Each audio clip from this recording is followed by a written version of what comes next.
I would like to give you by WFP Director for Northern Ethiopia, Adrian van der Knapp, to the BBC this weekend, in which he claimed that famine had been averted in Tigray due to a sustained flow of aid coming into Tigray following the humanitarian truce in late March. Is it the government's assessment that the level of aid that has reached Tigray over the past few months will have such a significant impact as to avert famine in the region? Has your government held discussion with WFP officials on the possibility of retracing this statement? And my second question is, you recently made a statement to AFP that your government has already named negotiators that would be representing Tigray in upcoming peace talks. Can you tell us more about them? Is there a possibility that civil society organizations and opposition party leaders will be represented? On possible negotiators to the peace talks, your government has said that it has reservations on the leadership of the AU and says it prefers Kenya-US-led process. Would you say this somewhat neglects EPRDF's policy that was centered on Africans' institution and statesmanship? And the Ethiopian Government Communication Service Ministry in its briefing has said the peace efforts are getting hampered by the government of Tigray and its ruling party TPLF. Can I ask you how far the government of Tigray has gone to end this conflict peacefully?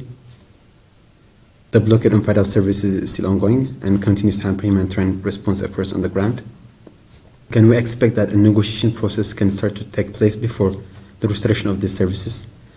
Can you imagine a mechanism that can be put in place to ensure that if these services are restored, that they will not once again abruptly discontinued? The Ethiopian government has announced that it has signed an agreement with the UN OPS to rebuild infrastructures affected by the ongoing conflict. Do you have a sense that this includes vital services such as telecommunication and electric power? And can we get an idea of the amount of aid that is being delivered into Tigray currently? Do we have a sustained and regular flow? Or if there has been any decline and on the availability of fuel, and that's continued to be a hindrance for humanitarian response in Tigray? And we are now in planting season for farmers. Almost all farmers in Tigray have not had access to necessary agricultural inputs for a successful harvest season. FAO has said this is going to exacerbate the humanitarian situation in the coming year. What has your government done to address these challenges? Is there any likelihood that farmers in Tigray will be able to get necessary inputs within the appropriate time frame? With regard to the BBC news item quoting WFP official Adrian on the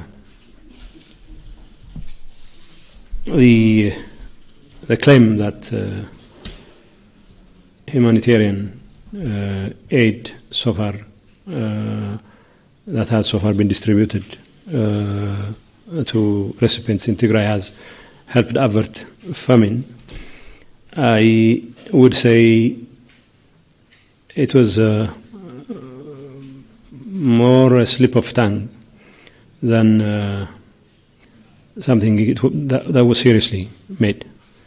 In fact, Adrian has made very critical comments on the sort of challenge WFP and other aid agencies are facing with regard especially to distribution of food from the capital Mekelle to the recipients of aid in many parts of Tigray, mainly because of lack of fuel. And so it was a disservice to his considered comments that that statement, which I believe was a slip of the tongue, was made. Otherwise, it was clear that he didn't mean famine was reversed, because as things stand, famine is still raging. So our officials have communicated. He has also communicated this to. It's not just WFP. Obviously, is a very reliable partner, and they are in the thick of the problem. So whatever remarks were attributed to them were made to make more noise than they did deserve, because journalists tend to highlight the most sensational aspects of one's interview. And I think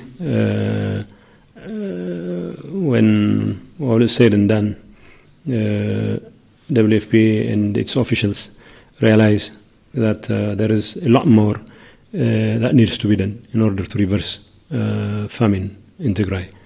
And they know what they have done so far, while it is encouraging considering the kind of challenge they had been facing, is however a far cry from the kind of the magnitude and the enormity of the problem that the people of Tigray are facing. So we're not particularly worried that such an assessment would be considered the sweeping conclusion by the WFP, both at the headquarters or here in Mekelle. So we understand. We now understand how his words were quoted out of context. Second, with regard to my statement, my remarks to Agence France Presse, I made it abundantly clear that the government of Tigray had already communicated to our partners on the 14th of June that we are ready to send a delegation to Nairobi. And it was after our declaration that the Prosperity Party said it had set up a committee to lead the negotiations with Tigray. And there is some gullibility on the part of some corners in the international community to assume that the fact that the names of the potential negotiators of the Prosperity Party was listed did amount to seriousness on the part of the Abiy government to really sue for peace. But it was obvious even by the international community's standards, some of the things which even themselves have been pushing for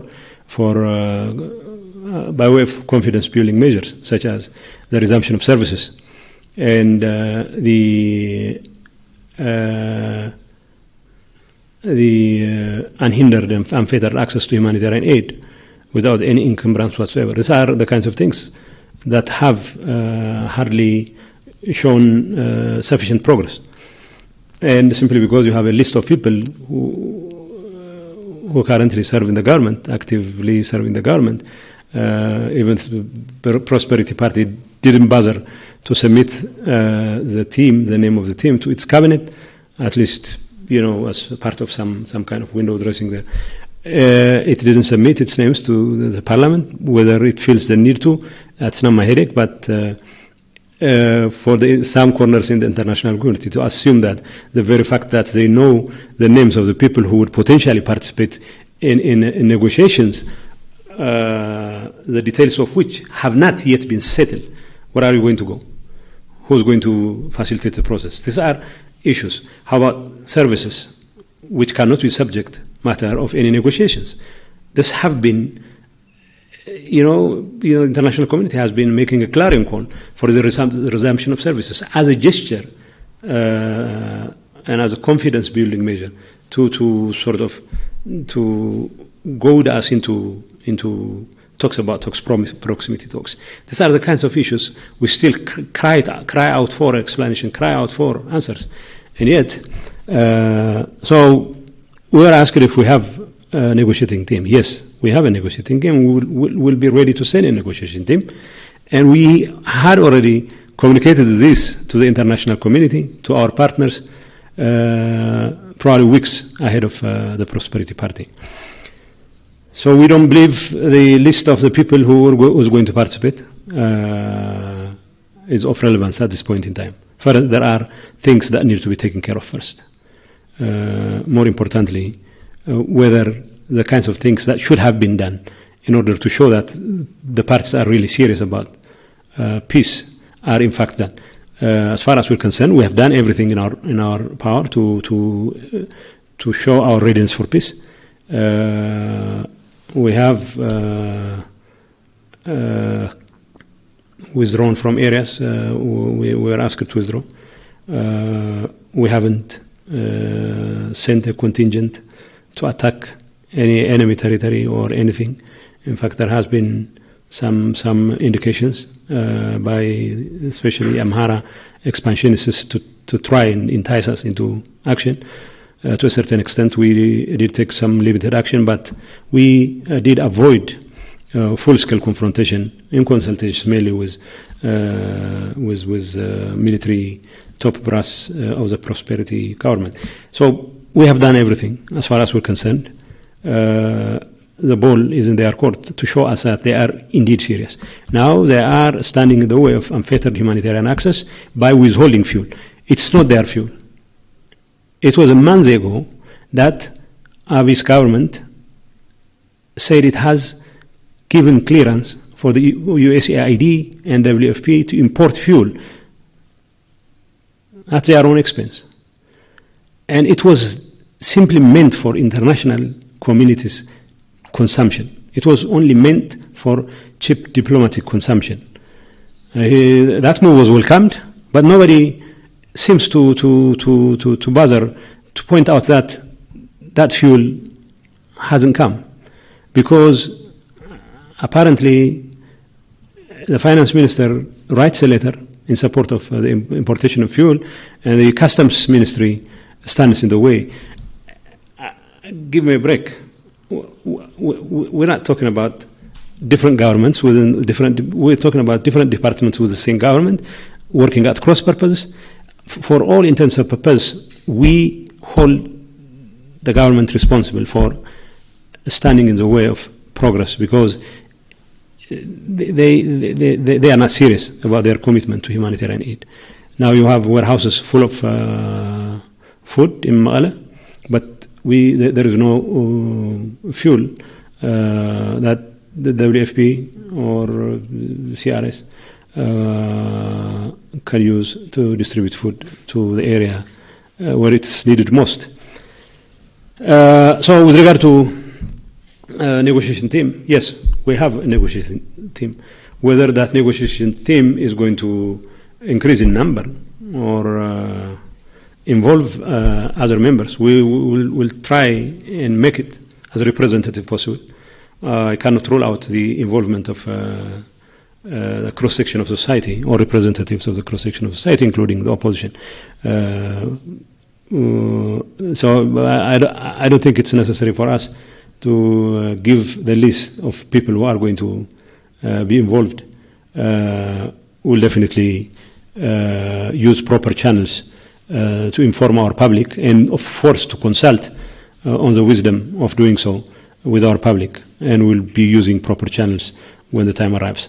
But as far as the international community goes, to assume that simply giving out, providing a list of people without having done your part of the responsibility to create confidence would amount to a clear gesture for peace. That's plain naive, and that is something I want to comment on.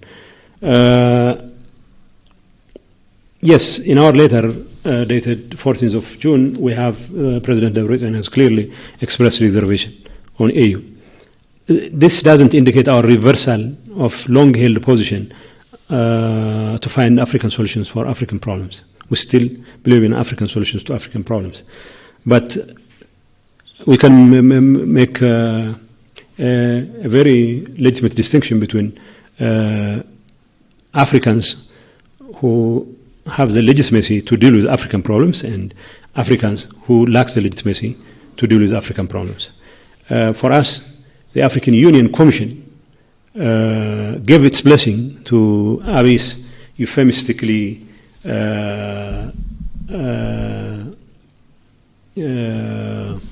characterized law enforcement operation, which was a genocidal campaign against the people of Tigray, with the support of a motley crew of enemies who had an axe to grind against the people of Tigray with the government of Tigray. And they have not retracted that position yet. And for an institution that has clearly given blanket support for a genocidal campaign to facilitate a process that is meant to end that conflict, that genocidal campaign, that would be the height of irresponsibility. That's what we said. But we still believe African Union can have a role. What I'm saying is African Union can have a leading role. So what role it would have, let those Africans responsible, more legitimate Africans who we believe can deal with this issue and can mediate this issue, can facilitate this process, decide in consultation with the AU itself. That's our reservation. So simply because African problems need to be resolved by Africans doesn't mean that the very people who are involved in the creation of the problem in the first place should be involved in resolving it, in mediating it. Yes, of course, people who are involved in creating the problem should be involved in reversing it. That's why we are ready to negotiate with the Abiy government, although we know every responsibility for what has happened in Tigray is laid under its feet.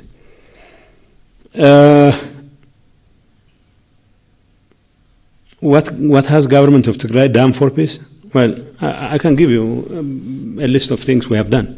First and foremost, we have been calling on the Abiy administration to support peace, not just now, even before the eruption of hostilities. Around March or April 2021, we declared our intention to end the conflict peacefully. It fell on deaf ears. And then when we took Magala, we announced our readiness to address the problem peacefully. And of course, we withdrew our forces from Amhara and Afar. And of course, we have observed the unilateral cessation of hostilities since it was declared back in March. We have given our guarantees that we will not be the first to shoot and will be ready to send a delegation to negotiate for peace as long as those confidence building measures that the international community has been calling for. And of course we have also another demand, which is for the central authorities in Addis Ababa to ensure that the status quo ante is restored with regard to the status of Western Tigray, that IDPs from Western Tigray need to be returned, local administration need to be installed, the kinds of things we've been calling for. That hasn't happened, so we have done our part, and we expect this to be reciprocated, and seriously so. But unfortunately, most of the behavior in Addis doesn't seem to indicate there indeed a seriousness on the part of the leadership in Addis Ababa. With regard to services cannot be negotiated. It is abundantly clear. I mean, the world has made it abundantly clear that the issue of services cannot be a subject matter for any negotiations process. And the resumption of services in Tigray is long overdue. Why would people who would have survived the kind of famine that's claiming their lives, if they had access to their bank accounts, why would they be allowed to die needlessly? Why would the international community have to distribute food to people who could otherwise have made a living simply because they don't have access to telecom, they don't have access to banking services, they don't have access to trading services and all those things. These are things that should have been done well over a year ago. And they haven't been done. and we still, when Yanis Lenarčič, the crisis management head of European Union Commission, came to Maqala, one of the things he asked President Debretsion was whether we would furnish guarantee, security guarantee to people, technicians who would come from the central government to restore services. And why would the government of Tigray stand in the way of the restoration of services?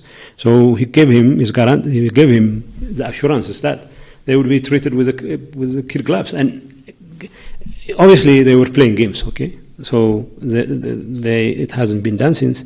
Even if they were to restore the services, there has to be, of course, assurance that they would not be abruptly cut off again.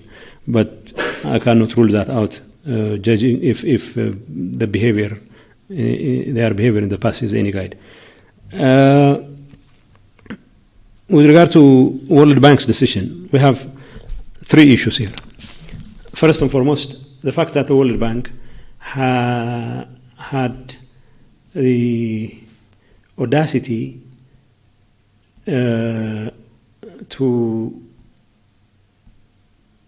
re-engage a genocidal government on reconstruction purposes is mind-boggling.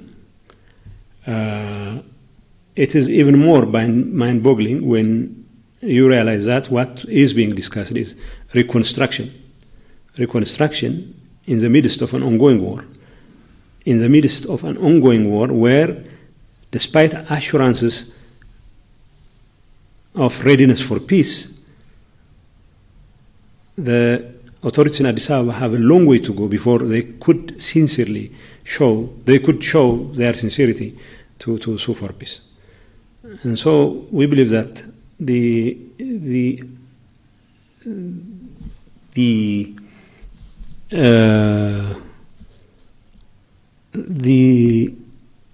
failure of the World Bank to take the problem seriously enough is something that we would like to express our concern. In fact, we don't have direct communications with the World Bank people, so we have informal communications.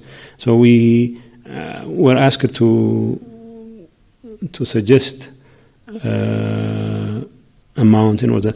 In fact, we did describe the level of destruction that was visited upon Tigray. This was not just a question of assessing collateral damage as a result of civil war or something. This was something that was systematically orchestrated, not by the Addis Ababa government, but also by its partners in crime, the Amhara expansionists and the Eritrea regime. Pekka Haavisto, the foreign minister of Finland, was on record saying that he was told by Abiy and company that they would bomb Tigray back into Stone Age. This is pretty much the plan and the design. And for the World Bank to treat this as just an ordinary collateral damage that was a result of some artillery fire going awry, that I think is very irresponsible. And second, to assume that the authorities in Addis Ababa, who have used every penny in foreign currency to foot the bill of the war, would take this opportunity to engage in reconstruction. That's also equally bizarre. And it would require maximum level of naivety on the part of the World Bank officials, or downright complicity with the authorities in Addis Ababa, to trust the regime with such a serious task. And everybody knows that the authorities in Addis cannot be trusted with a cookie jar. And it's another concern for us. Third, even if UNOPS were to do whatever it has been contracted to do in Tigray, how the hell is it going to understand what the aspirations of the people are, what the priorities should be? Obviously it has to work through the Tigray government, right? And this rather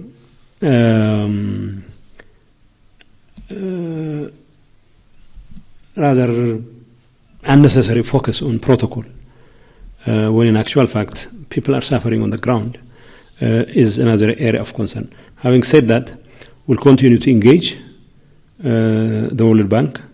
We want to get our message across that the fact that it has decided to disperse money is going to be counterproductive to the peace efforts underway in the country, that this will send a wrong signal to the authorities in Addis Ababa that they have been absolved of their sin, and that they can get away with every crime they may have committed, and they have committed. So this is something we will continue to voice, not just voice our concerns over, but more importantly express our opposition to. Whether this would include vital services such as electricity remains to be seen. Honestly, I haven't. I just perused some of most of it is about the schools, clinics, and it also has a component on gender-based violence and all that. It's mind-boggling. My understanding is that the money they say they have earmarked for Tigray is significantly lower than what they have earmarked for Afar. It's very unfortunate that they seem to be reading from Abiy Ahmed's talking point. It's very unfortunate. With regard to access to supply, regular supply of aid, there was an uptick in supply, especially end of June. The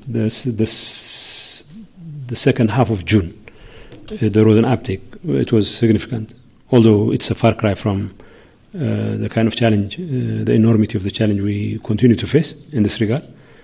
But the traffic has gone down significantly, especially since the beginning of July.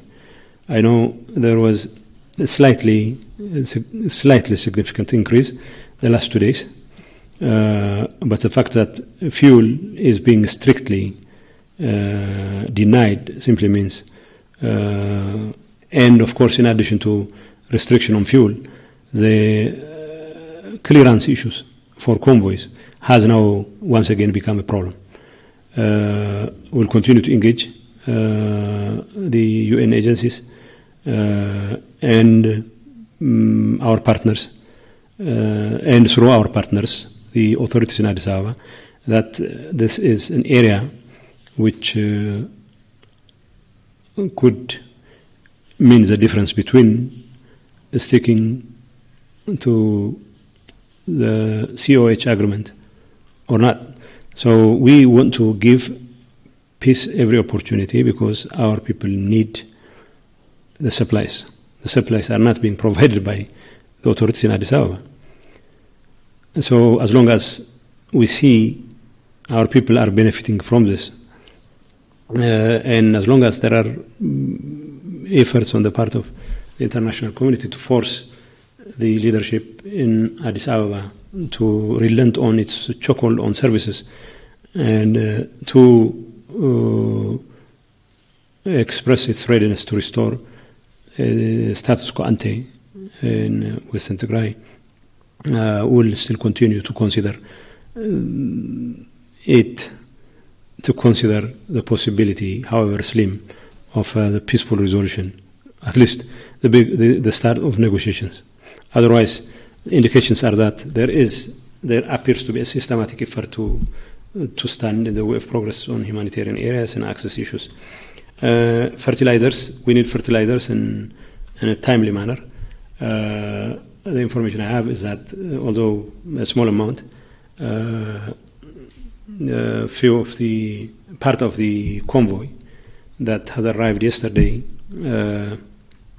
has fertilizers as well. So we'll see what the amount is. I don't have the specific figures, but we know FAO has earmarked relatively significant amount of money for the importation of fertilizers, and our people need it.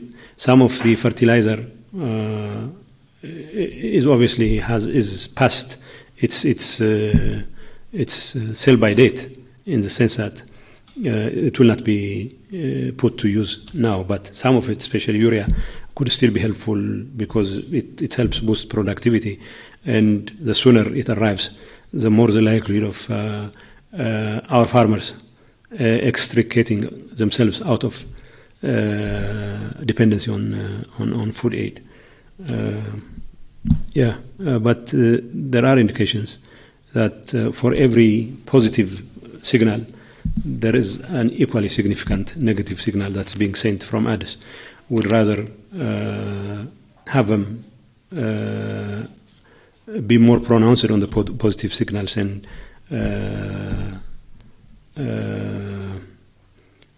dispense with the negative ones. Thank you.